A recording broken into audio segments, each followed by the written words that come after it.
हर हर महादेव। जय श्री कृष्णा। प्रिय दर्शक बंधु, एक बार पुनः स्वागत है आप सभी मित्रों का आपके अपने चैनल दर्पण ज्ञान गागर यूट्यूब चैनल में। प्रिय दोस्तों, आज आपके लिए बहुत ही ज्ञानवर्धक व मोटिवेशनल कहानी लेकर के हम उपस्थित हुए हैं। आज की हमारी कहानी है माता पार्वती ने किए भगवान शिव से 3 प्रश्न। नंबर 1, मनुष्य सुखी और धनवान कैसे होता है। नंबर 2, कर्ज में डूबा मनुष्य कर्ज मुक्त कैसे होता है। नंबर 3, लक्ष्मी जी को प्रसन्न कैसे किया जा सकता है। तो प्रिय दर्शक बंधुओं, वीडियो शुरू करने से पहले मेरा आपसे विनम्र निवेदन है, यदि आपने अभी तक हमारे चैनल दर्पण ज्ञान गागर यूट्यूब चैनल के लिए सब्सक्राइब नहीं किया है तो प्लीज अभी सब्सक्राइब कर लें, वीडियो को लाइक करें, अच्छे कमेंट करें, बेल आइकन प्रेस कर लें ताकि हर आने वाली वीडियो की नोटिफिकेशन सबसे पहले आपको प्राप्त हो सके और प्रिय दर्शक बंधुओं आप उसका लाभ उठा सकें। तो बने रहें बिना स्किप किए हमारी इस वीडियो के अंत तक। प्रिय दर्शक बंधुओं, एक समय की बात है जब भगवान भोलेनाथ माता पार्वती के साथ जग भ्रमण कर रहे थे। उसी समय पर माता पार्वती भगवान शिव से कहने लगी कि हे प्रभु, मेरे मन में 3 प्रश्न उठ रहे हैं। यदि आप मुझे इन तीनों प्रश्नों का उत्तर दे दें और मेरी समस्या का समाधान कर दें तो मेरे मन को अत्यंत शांति प्राप्त होगी। तभी भगवान भोलेनाथ कहते हैं कि हे देवी पार्वती, ठीक है, तुम अपने तीनों प्रश्न मुझे बताइए, मैं उनका समाधान करने की पूरी कोशिश करूंगा। तभी माता पार्वती कहती हैं कि हे प्रभु, मेरे आपसे 3 प्रश्न हैं। नंबर 1, मनुष्य सुखी और धनवान कैसे होता है। नंबर 2, कर्ज में डूबा मनुष्य कर्ज मुक्त कैसे हो सकता है। नंबर 3, देवी लक्ष्मी जी को प्रसन्न कैसे किया जा सकता है। प्रिय दोस्तों, माता पार्वती की बात को सुनकर के भगवान भोलेनाथ कहने लगे कि हे देवी पार्वती, आइए आज मैं तुम्हें एक कहानी सुनाता हूँ। इस कहानी को बड़े ही ध्यान पूर्वक सुनना।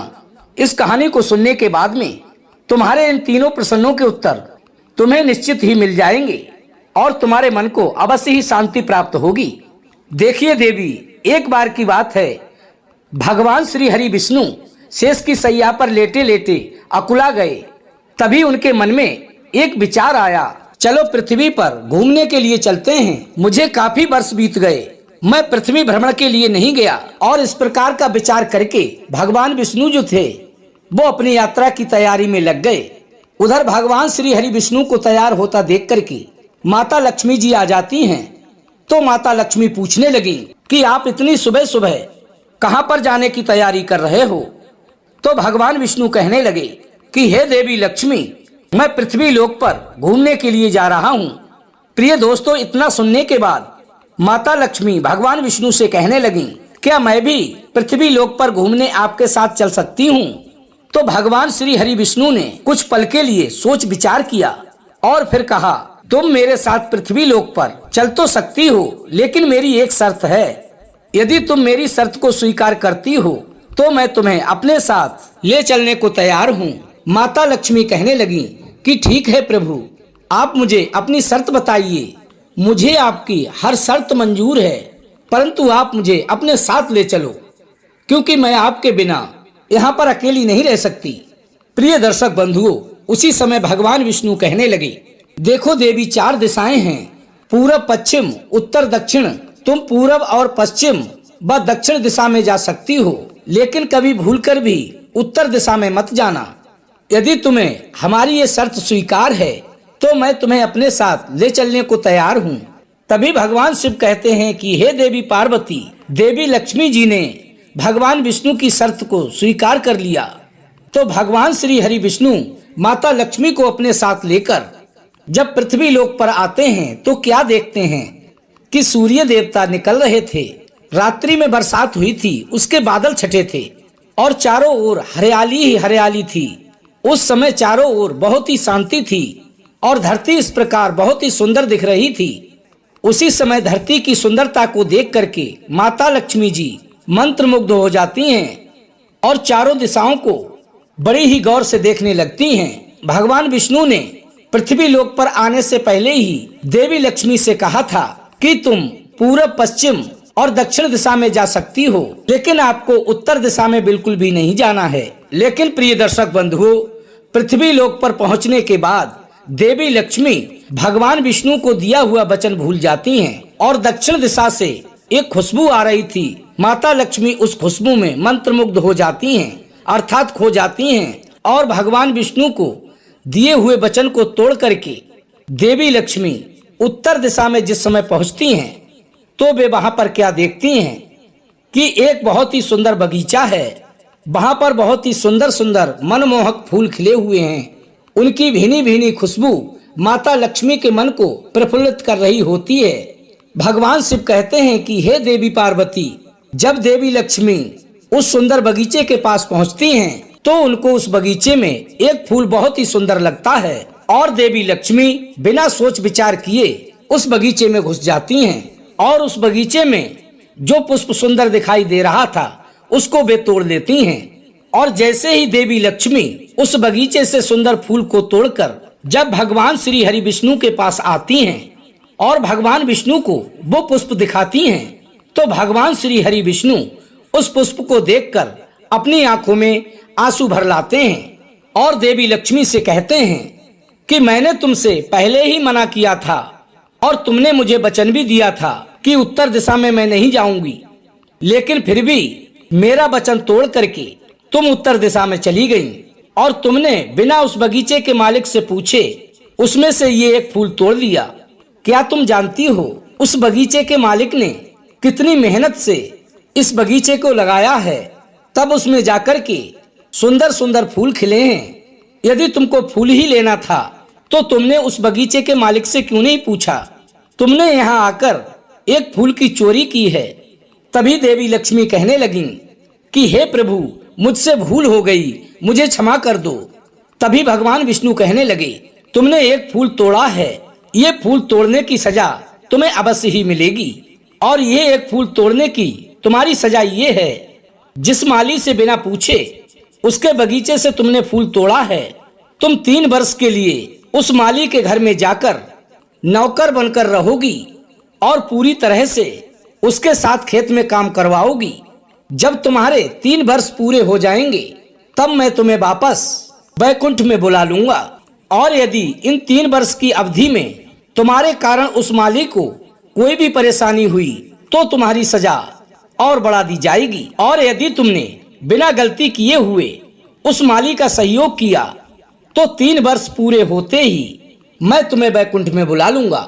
भगवान शिव कहते हैं कि हे देवी पार्वती, इस प्रकार देवी लक्ष्मी जी ने विष्णु जी की आज्ञा का पालन करते हुए हाँ में सिर हिलाया और कहा, ठीक है प्रभु, मैं 3 वर्ष की सजा भोगने के लिए तैयार हूँ।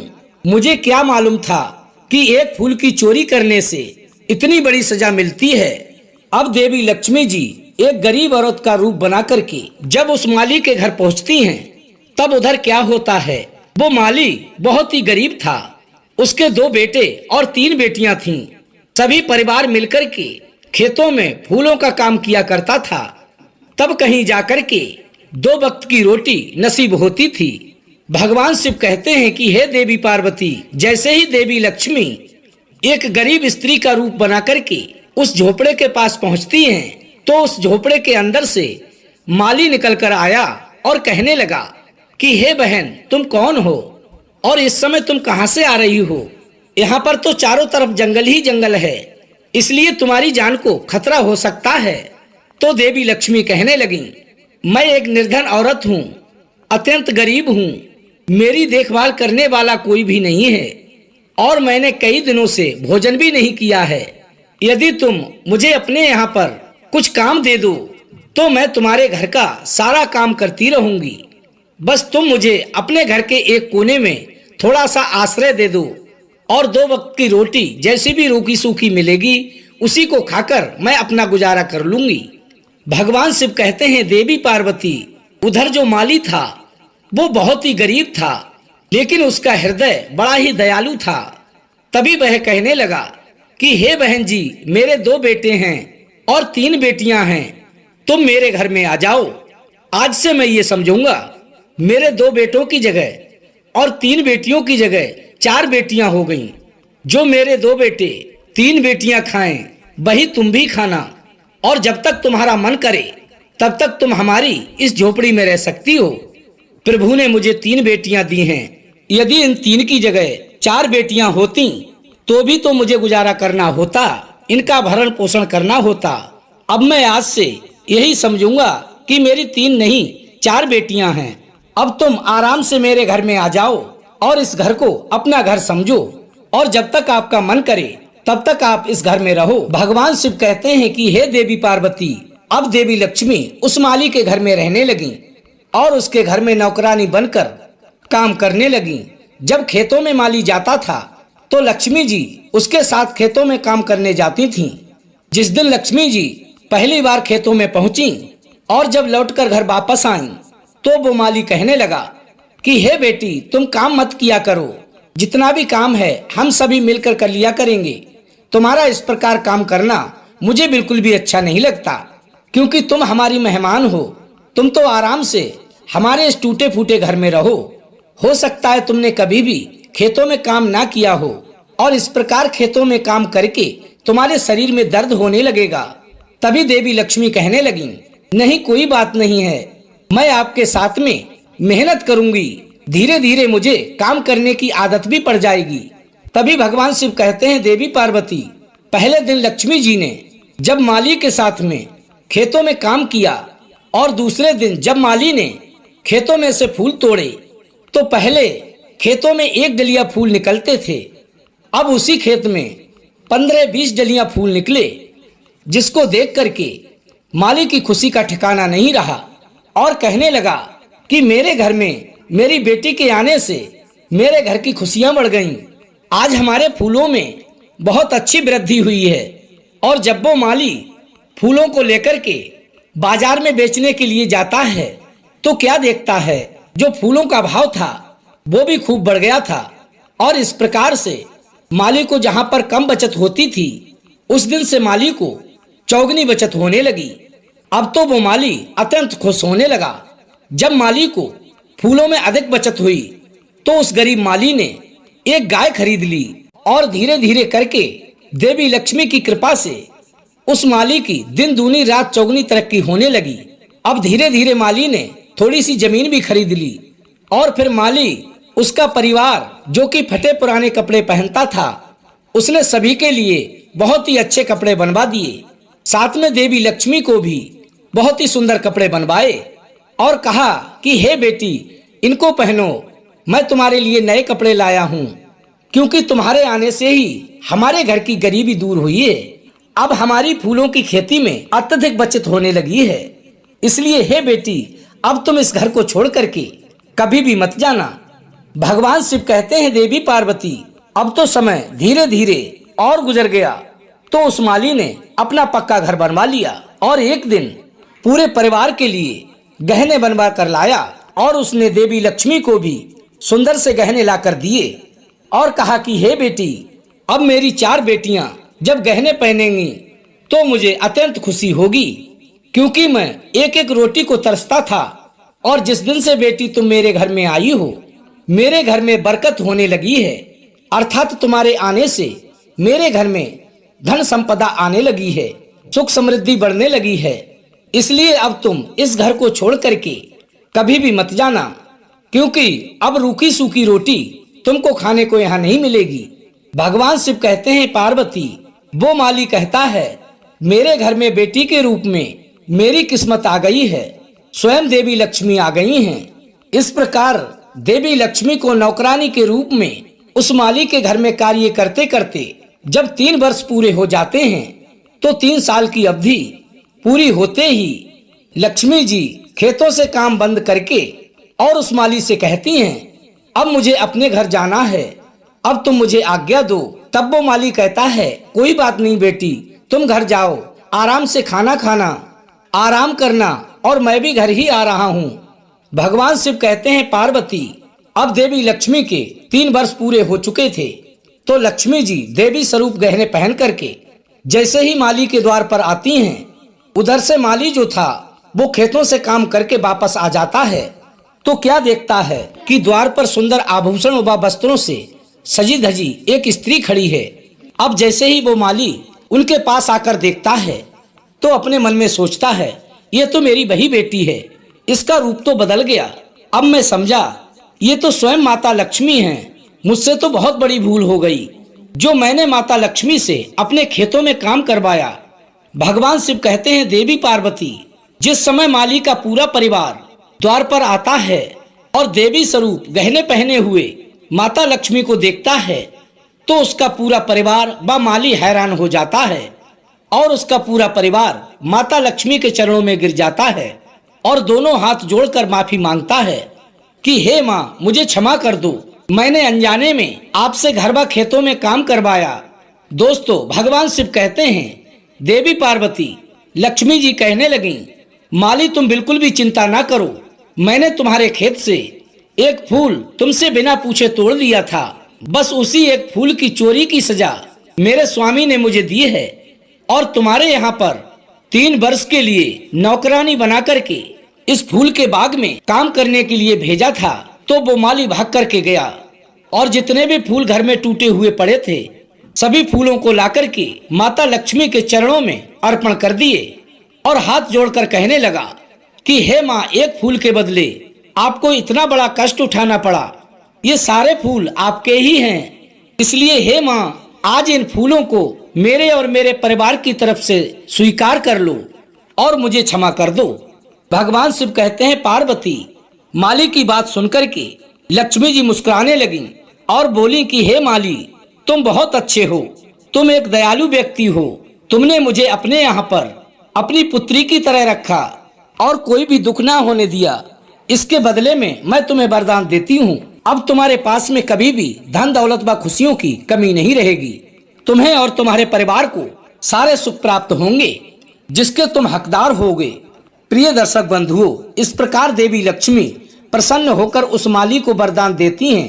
तब तक क्या होता है, बैकुंठ से उनको लेने के लिए विमान आ जाता है और जैसे ही माता लक्ष्मी जी उस विमान में बैठती हैं, अब भगवान शिव कहते हैं, पार्वती तुम्हारे तीनों प्रश्नों का उत्तर अब तुम्हें प्राप्त होने वाला है। मेरी बात को ध्यान से सुनो। लक्ष्मी जी ने माली से कहा, जो लोग दयालु और स्वच्छ दिल के होते हैं मैं वही निवास करती हूँ। हमें सभी मानवों की सदैव ही मदद करनी चाहिए और गरीब से गरीब को भी कभी भी तुच्छ नहीं समझना चाहिए। लक्ष्मी जी ने कहा कि हे माली, जो भी हमें प्रसन्न करने के लिए चोरी किया हुआ फूल अर्पित करेगा उससे हमारे स्वामी रुष्ट हो जाते हैं और ऐसे मनुष्यों का कभी भी हम भला नहीं करते और सदैव जीवन भर ऐसे मनुष्यों को दुख उठाना पड़ता है। ऐसे मनुष्य सदैव ही कर्ज में डूबे रहते हैं। हमारी कृपा दृष्टि उसी मनुष्य के ऊपर होती है, वही मनुष्य कर्ज से मुक्त होता है और वही मनुष्य हमें सदैव प्रसन्न कर सकता है जो सदैव ही गरीबों की मदद करता है, धर्म के पथ पर चलता है, दुर्बल दीन असहाय लोगों की सहायता करता है, दयालु और स्वच्छ दिल का होता है, जिसके घर में सदैव ही प्रेम भाव बना रहता है और जो पूजा में हमारे लिए पुष्प अर्पित करता है वो किसी के भी खेत से चोरी करके नहीं लाता, किसी भी स्थान से चोरी नहीं करता है। और जब वो फूल वाले उस व्यक्ति को जिसने वो फूल का पौधा लगाया था, जिसके ऊपर वो फूल खिला है, उसको लेने के बदले में उसको वो धन देता है और धन लेकर के जब वो उस फूल को प्राप्त कर लेता है और उस फूल को फिर हमारे लिए अर्पित करता है, तब मेरे स्वामी को अत्यंत प्रसन्नता होती है और फिर मैं ऐसे मनुष्य के ऊपर सदैव ही अपनी कृपा दृष्टि बनाए रखती हूँ और वो मनुष्य जीवन भर सदैव ही धनवान और सुखी रहता है। तो प्रिय दर्शक बंधुओं, इस कहानी से हमें ये सीख मिलती है, यदि हमें माता लक्ष्मी जी को प्रसन्न करना है, यदि हम ये चाहते हैं कि हमारे घर में माता लक्ष्मी की कृपा सदैव ही बनी रहे, तो हमें माता लक्ष्मी के चरणों में पुष्प अर्पित करने के लिए कभी भी चोरी नहीं करनी चाहिए। और यदि हम फूल लेते हैं तो हमें उसके बदले में उस फूल के मालिक को उसका मूल्य अवश्य ही देना चाहिए, तभी हमारे ऊपर माता लक्ष्मी जी की कृपा होगी और हमारा जीवन सदैव ही खुशहाल बना रहेगा, सदैव ही खुशहाल बना रहेगा। तो प्रिय दर्शक बंधुओं, यदि आपको हमारी ये वीडियो अच्छी लगी हो तो प्लीज आप हमारे चैनल को अभी सब्सक्राइब कर लें, वीडियो को लाइक कर दें, अच्छे अच्छे कमेंट करें, सच्ची श्रद्धा से कमेंट में लिखें हर हर महादेव। और हो सके तो अपने सगे संबंधियों व मित्रों तक वीडियो को शेयर अवश्य करें। प्रिय दोस्तों, फिर मिलेंगे इसी प्रकार की ज्ञानवर्धक चर्चा के साथ। इसी के साथ प्रिय दोस्तों, राधे राधे, जय श्री कृष्णा।